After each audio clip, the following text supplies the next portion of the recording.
Buksan po natin ating Biblia sa Matthew chapter 16 verses 21 to 28.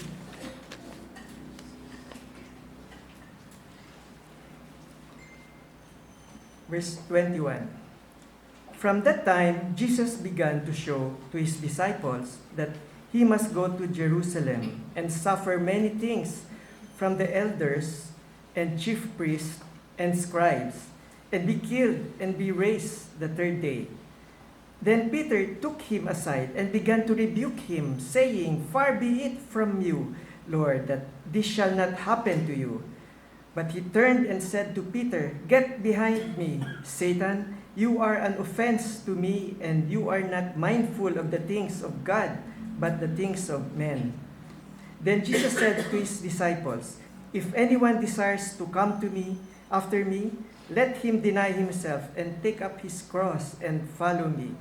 For whoever desires to save his life will lose it, but whoever loses his life for my sake will find it.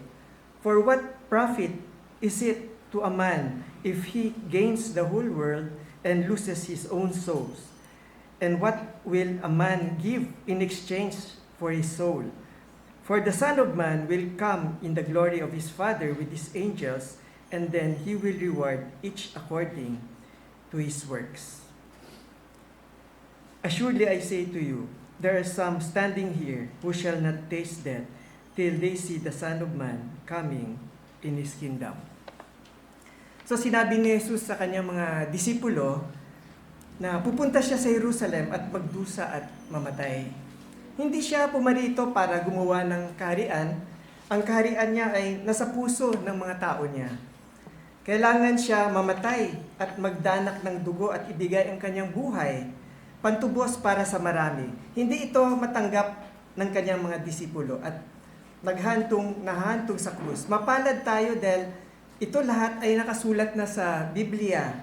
Alam natin na pinadala ng Ama ang anak para mamatay sa krus at iba pa niyang gustong sabihin ay nasa salita niya.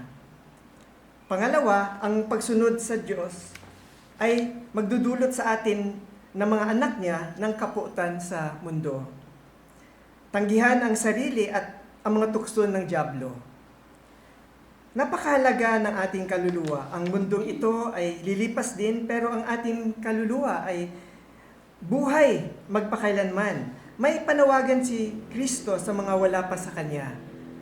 Sa John chapter 6, sabi, At ang lumalapit sa akin kailanman ay hindi ko itataboy. At sa Timothy, sinabi rin na nais na ang lahat ng tao ay maligtas at makarating sa pagkakilala sa katotohanan.